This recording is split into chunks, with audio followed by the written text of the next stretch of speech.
Right. So today we are going deep, really deep, into Yeah. something truly unique, I think. I'm excited for this one. Yeah. The world's oldest barrel-stored wine. Like, seriously. Wow. It's pretty incredible. And to paint the scene a little bit for you, imagine, if you will, Okay. a 600-year-old wine cellar. Oh, wow. And not just like, somebody's basement. Right. This is beneath a hospital in Strasbourg, France. That's something else. It is. Yeah. And we're not just going to be talking about like dusty bottles here. Right. This is a story about history, about medicine, and really about just like the history of. Yeah, the allure of a really, really old wine. What makes something like that last so long? Exactly. And then be worth anything, I guess. Right. So to set the stage a little bit more. Okay. This cellar is underneath the Hôpital Civil in Strasbourg. Okay. But it's not exactly your typical hospital like waiting room amenity or anything. I would hope not. Right. It actually goes back to 1395. Okay. So that's when the hospital moved to its current location. Right. And get this, patients often paid for their treatments with land. Land. Sometimes even vineyards. Wow. So they were just like, here's a plot. I guess so, right? Like, I don't have any money, but I have this vineyard over here. See, this covers it. And that kind of set off this tradition, really. It's interesting. I mean, how valuable that must have been. Right. Back then, the land, the vineyards. Exactly. It was more than just like, a nice glass of wine. It was sustenance. It was income. So it's currency almost. Yeah, it was. So it makes you think about how, healthcare and all these things were just so different back then. Right. And it goes even deeper than that, I think, because wine at the time, it wasn't just a drink. Right. It was tied up in medicine, in religion.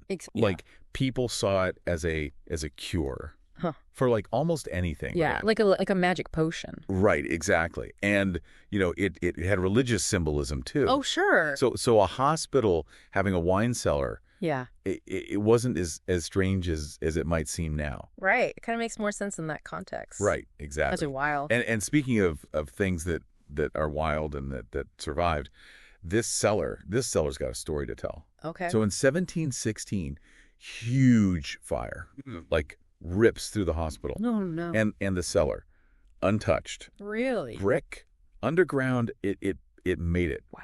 They rebuilt the hospital, obviously. Okay. And get this, patients in the 1700s. Yeah. 2 liters of wine. 2 liters per day. Whoa. That's a lot. That's a prescription I could I don't know if my doctor would sign off on that one. Maybe not. But it makes you wonder, about the effects of alcohol. Right. And how their understanding of it back then was probably really different. Totally different. Yeah. And in the midst of all this, right, all these stories, there's this star of the show. Okay. It's this giant barrel. Yeah. From 1472. Whoa. Holding 450 liters. 450. That's enormous. It is. It's like a small car. Yeah, exactly.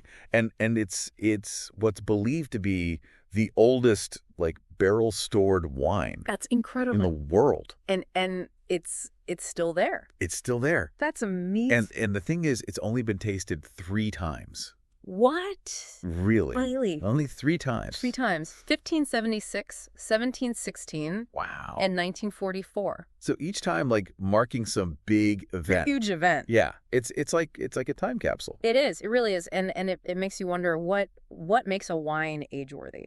That is a great question. Like, what allows something to last that long? Yeah, like centuries. I would imagine it has to do with a whole bunch of factors. Right. I mean, like the grapes themselves, how the wine is made, the storage. Sure.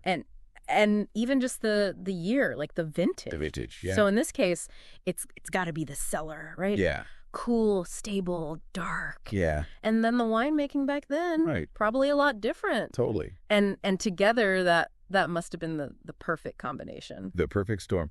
Yeah. And here's where the story gets even cooler, I think.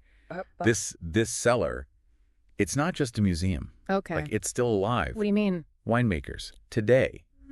Like, Alsatian winemakers. Alsatian, so from the Alsace region in France. Exactly. Known for their white wines. Well, white wines, yeah. Yeah. They're still using this cellar to mature their wine. Well, that's incredible. Like they're producing some of the most sought after wines in the world. Okay. In this historic space. That's amazing. It's like the best of both worlds. It is. And the coolest part. Yeah. The profits from those wines. Okay. They go right back to the hospital. What? To buy equipment and things. No. It's really it's a direct link. That's incredible. From the past to the present. A real legacy. Yeah, exactly.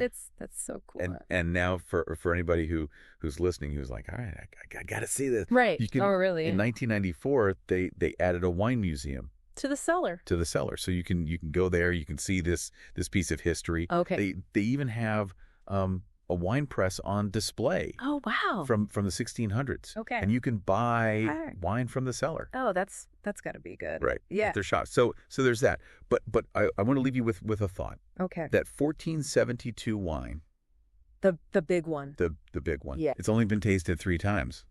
What would it take today? Wow. What event would need to happen for us to say, okay, it's time. Let's uncork history. To uncork history. Like, what would be that big? I don't even know. World peace. Right. Yeah. What secrets? Like, what would that wine taste like? What would it taste like? What would it tell us? And what stories would it tell? Wow. That's something to think about. Definitely something to think about. That's our deep dive into the world's oldest barrel-stored wine. That was incredible. I know. I told you. Thanks for taking us there. Cheers to that. Cheers.